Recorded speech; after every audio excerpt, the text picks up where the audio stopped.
I want to talk at you a little bit. It took quite a while to get this all put together. It was, I consider myself now a documentary filmmaker, and I'm working on a couple other projects right now. At the time, where did this project start? Back in the 1980s. I was at school at Western Kentucky University, and I visited Mammoth Cave a bunch of times.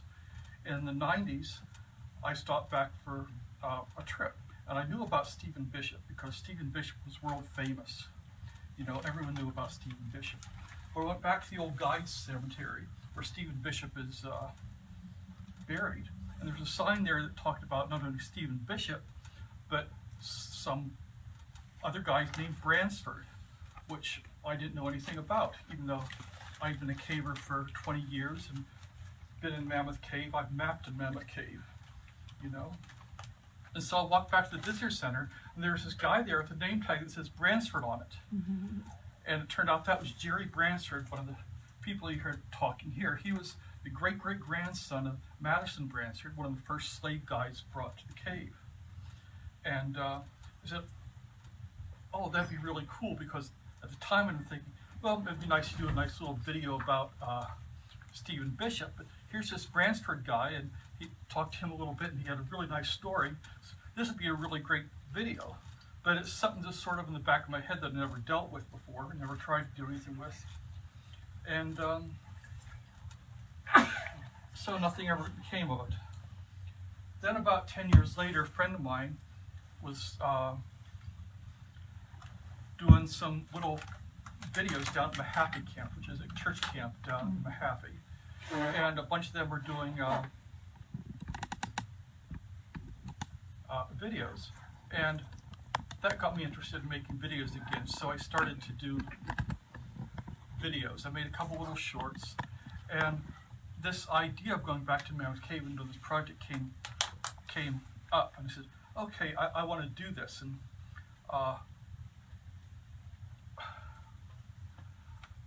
what am I going to do about this project?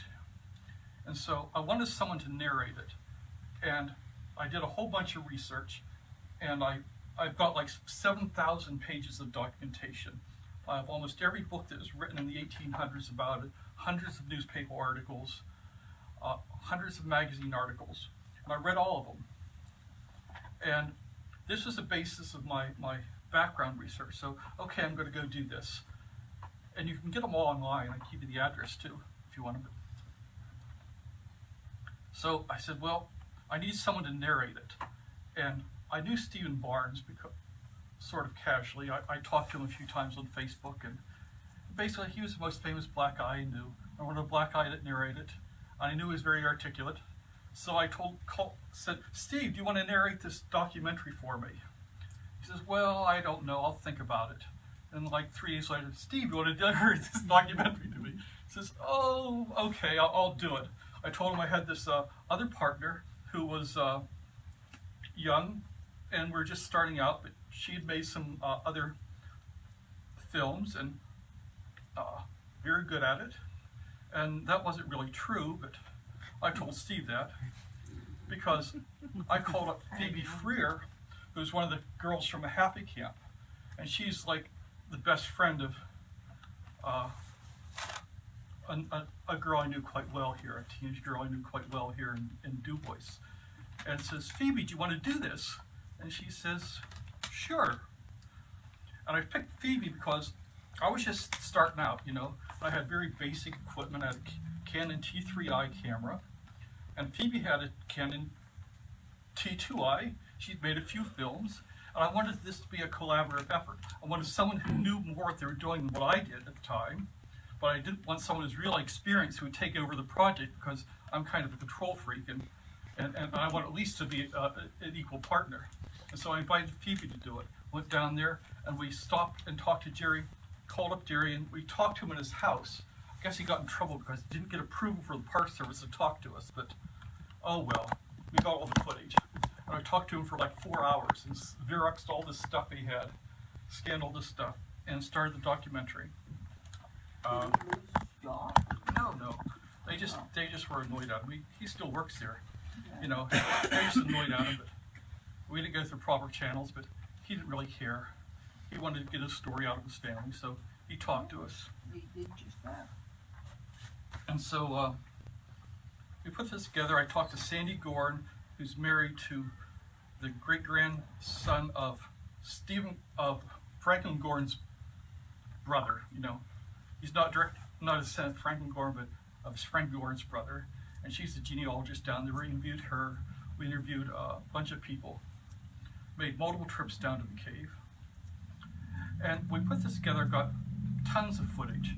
And there's so many stories I wanted to tell. But we were restricted. We had to cut it down to 57 minutes and 40 seconds because that's how long of a film I could have and show it on PBS down in Kentucky. 57 minutes and 40 seconds. And there's so many good stories I wanted to tell. Like the cave was explored by Native Americans up to 3,000 years ago. Then about 1,000 years ago, they just stopped going. And the Native Americans would go in there, and we believe it's a ceremonial purposes. There's some writings on the wall, and there's places where they chipped off gypsum and other things from the walls. And why do you think it's ceremonial rather than just exploration? Because they got fecal matter down there, and 100% of what they tested is all male. So it's just the guys going into the cave. So that's why we think it's some sort of maybe a coming of age ceremony they were doing down in the cave. Then about 1,000 years ago, they stopped. The cave was empty, maybe occasionally you'd go in there once in a while, but no real activity. And it was found again in the late 1700s. You say, oh, this guy chased a bear into the cave, and that's just nonsense. You know, like, it's nonsense. But the first written record of it comes from 1798, where I have a land deed that describes it is one of the corners of a landmark called a saltpeter cave on one of the corners, and that's a Valentine deed in 1898. Then they mined saltpeter from that. Saltpeter is in the cave. It's calcium nitrate, and they process it to make it potassium nitrate, which is the active ingredient that sets off the gunpowder. Potassium nitrate, sulfur, and charcoal is what makes gunpowder, black powder, and they mined it, and that's probably saved the American colonies in the War of 1812. It wasn't the only saltpeter cave, it was just one of the biggest operations. They had 70 men working in the cave at the time mining saltpeter.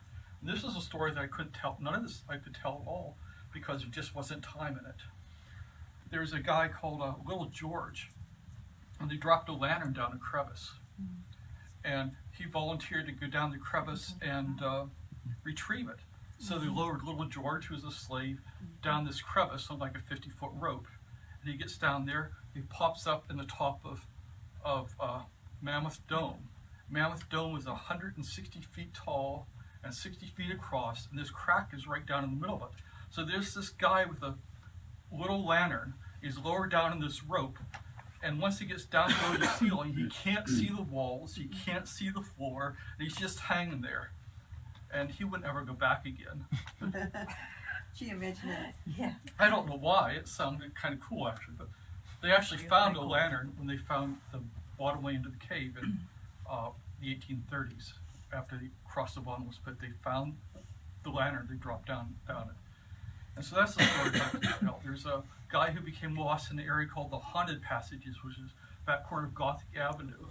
And he started like freaking out, and he thought that when the other miners came to find him after he was lost for so long, that they were demons coming to get him. And they tried to hide from him.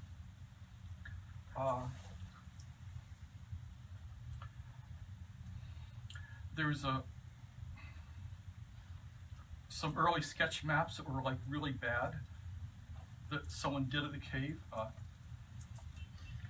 One of them, they had the map, and they printed it backwards and then retexted it, because they must have just got the two different plates backwards. It was printed backwards, and actually the backwards map isn't any worse of a guide to the cave than was from the front where it's Meg. A guy surveyed in there in 1836, did a fairly good job. He's way off in its elevations, but this is 2 years before they brought in the slaves to start mapping. And Stephen Bishop was probably the first guy there, and he just explored all over the place. And he pushed every single crawlway. I think he probably felt a sense of freedom underground, where there's not masters all the time, like looking over and seeing everything he does. He could go down there and sort of be in charge of himself. Stephen Bishop was son of a man named Lowry Bishop. Lowry Bishop was a kind of a scoundrel from the Glasgow area in Kentucky. He would brag to people that he had these little half-black children to his slaves running around his house, and his wife didn't really appreciate that very much and filed for divorce. I've got copies of all the divorce proceedings, which would have made an interesting story.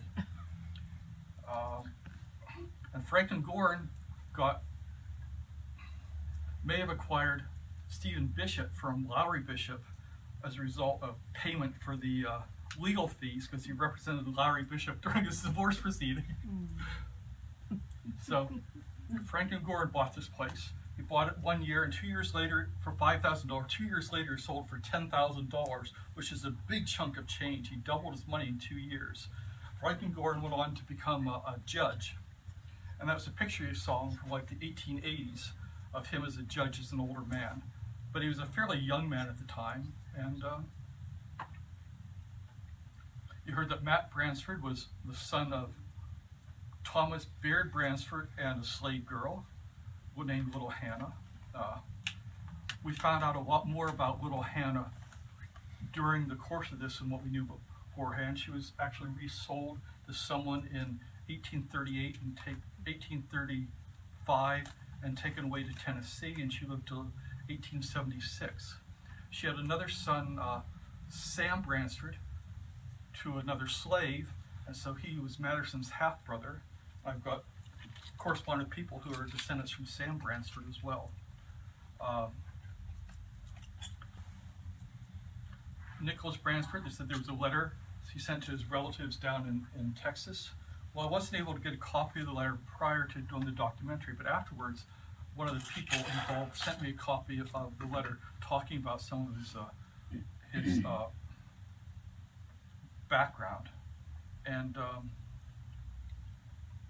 said on the grounds that I would keep it secret and not publish it, which is kind of annoying because I would love to see it because it's a wonderful story. Actually, his father was was a tradesman. He was a blacksmith. A slave worked as a blacksmith, so he had a skilled trade, so he was very valuable. And Nick himself, before he came here, was like a high-valued household slave, you know, with fancy garments and all that kind of stuff. So he was a real high-class type slave before he came there. You saw pictures of him at the beginning of both Matt and Nick, sketches by Ferdinand Reichhardt. And you saw a picture of some boats in the cave. That was in Echo River.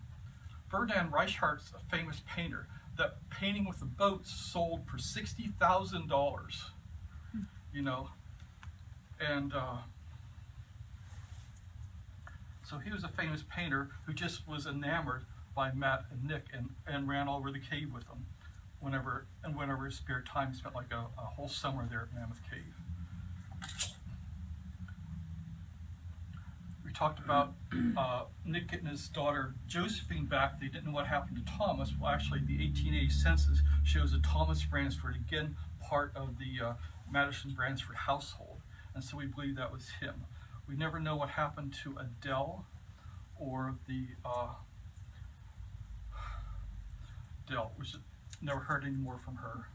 But we know that Josephine came back and had a son, and also after she came back, she became pregnant by another white neighbor who they're trying to keep hush-hush because they all know who it is, and they won't tell anyone because their family's embarrassed about this, but that's just the way it happened a lot back then. No ownership of your own body if you're a black woman at the time. time. So her second son was William Bransford, who saw all those pictures. He says, and Matt said, commented him as a biracial man. Well, he doesn't look biracial to me. He looks like white. You know, he looks like a white guy. I wouldn't tell he's black at all from his pictures. If you look at the picture of Matt himself, things you'll notice, look at him closer, he has blue eyes. What that means is his parents were both black, he would have brown eyes. If his mother was completely black and his father had blue eyes, which his father did have blue eyes, and her mother had brown eyes, he would have brown eyes because brown is dominant. The only way for him to have blue eyes was as if his mother had blue eyes, which means his mother also had to have been a mulatto, which was a daughter of a Black and white both. black and white parents. Her mother's name was Millie, and she had a brother named Dave who died as a teenager from an accident. So I know a little bit about them, just their names, and that's about it. And it's amazing with these people here because most slaves don't have any history at all. They were just either a number on a registry, and occasionally you might have a name for them. There's no idea of who their parents were, who their children were, none of that stuff.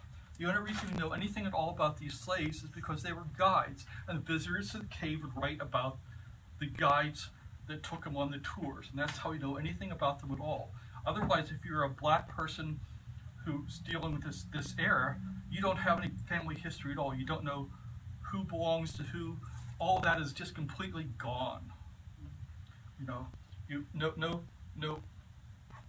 Typically, they're listed not by families but by ages on these lists, and that's the only record you have of these people. No relationships, no nothing.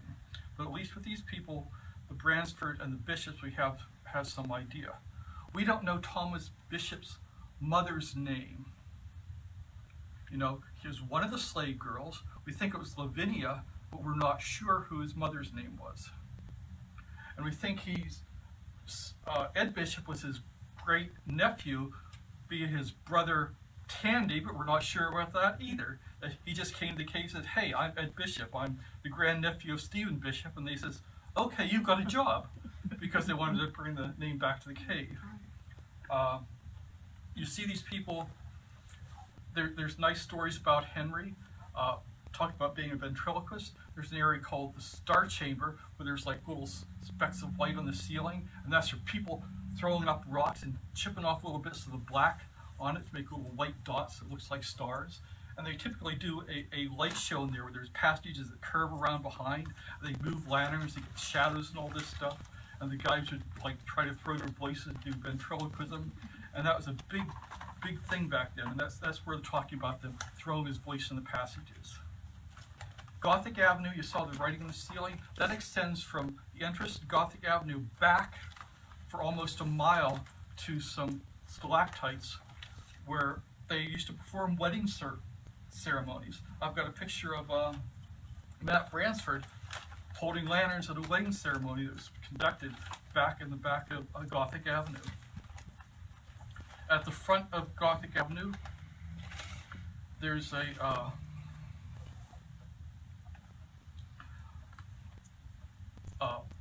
place called, right as you climb up the ladder to get into, is called Booth's Amphitheater. And Edmund Booth would perform there a number of times. Edmund Booth was John Wilkes Booth's brother. He was a famous actor. And he did parts of the Hamlet soliloquy there and some passages from Macbeth. I actually have a recording of him doing parts of Hamlet's soliloquy from 1888 that was recorded on a wax cylinder. But that's stuff I didn't get to include in this because I had 57 minutes and 40 seconds. And Edmund Booth was an interesting character. Him and his brother didn't get along.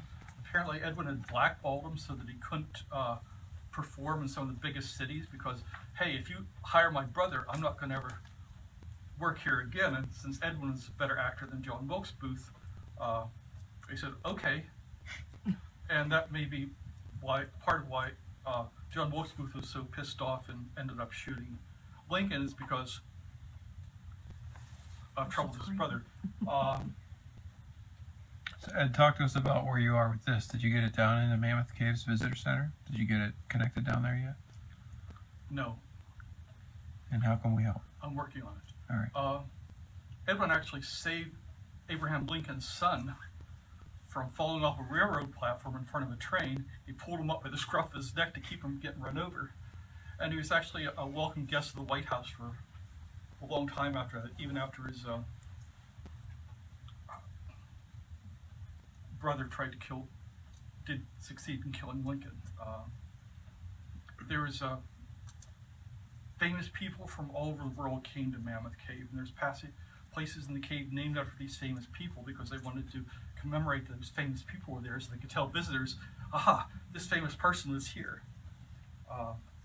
You saw in there we had some pictures of some of blind white cavefish. There's a still picture that we moved along, and there's a little few seconds of actually one that we shot in Echo River. It was like a 4-mile hike to get back in there, and we actually got some pictures of that blind fish herself. That was the only one we saw, and then it swam underneath the little ledge and we couldn't see it anymore. But we had a good time. I messed up my knee on the way in, and I limped and struggled the whole way back out again, but we succeeded. I tried to get to back out. When we went and visited, I was like, oh, it'll be all right. So then I got in there and this wide, and then I was like, nope, I don't think I can do this. And then I looked behind, and there was 100 people behind me, so I had to go do it. We shot a continuous shot for the entire mile length of Gothic Avenue, looking at the ceiling with a Steadicam. We lowered a GoPro camera down to the bottomless pit to get some of the shots you saw. We did all kinds of neat stuff. It was fun, but just gives you an idea of the other stories that are there to be told that we just didn't get a chance to. You saw Henry Bransford's tombstone. That was back in an area on Flint Ridge. They don't maintain the cemeteries, which like they should have.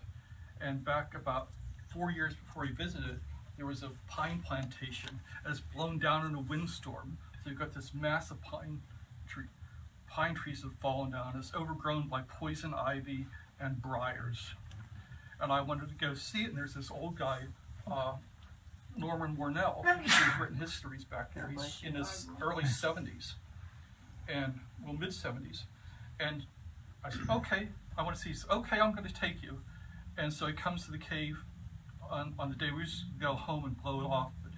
But I talked to him again and said, okay, we're going to go do this. He came in here where this coveralls, it's like 80 degrees out. And he's got these Carhartt coveralls. And he just pushed his way through all this brush and poison ivy, scrambling over these logs. And I followed him, and we wandered around a bit, but eventually he found Henry and his wife's tombstones. We got pictures of them.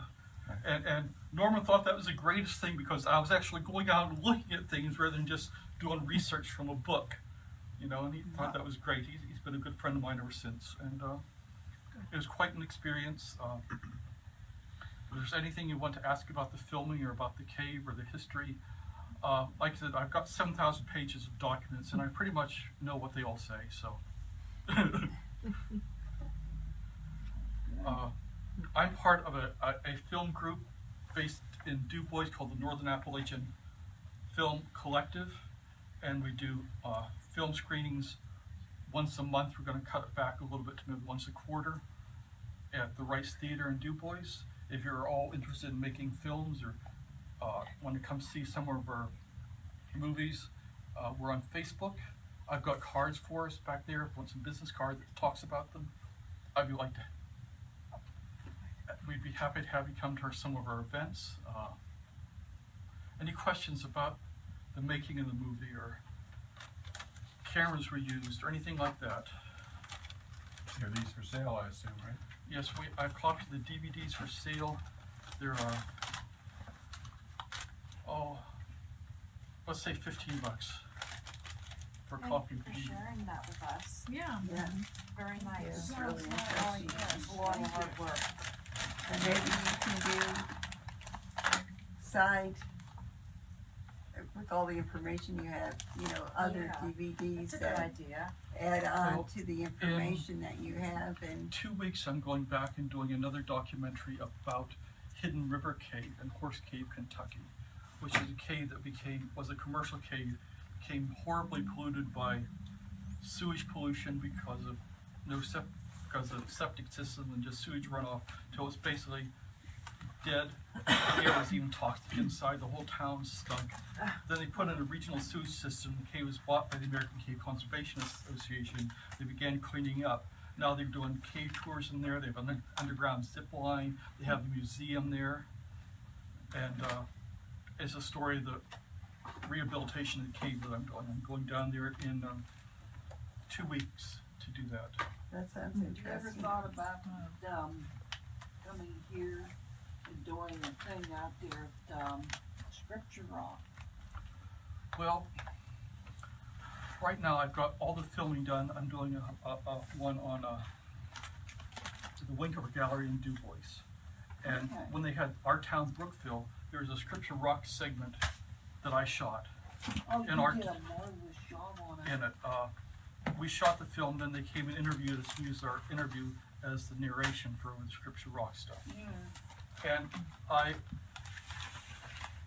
talked to Ken Burkett Yeah. at History Center, and I sent him a budget. They were going to apply for a Pennsylvania something or other grant Yeah. for $2,500 to try to make a film that I would shoot on Scripture Rocks. And if they get the money, I'm going to be doing that. Thanks for coming, guys. Thanks. Thank you so Well much. done, Ed. Well done. I want to buy one of those, but I'll have to come see you tomorrow. Is that it? Yeah. Okay.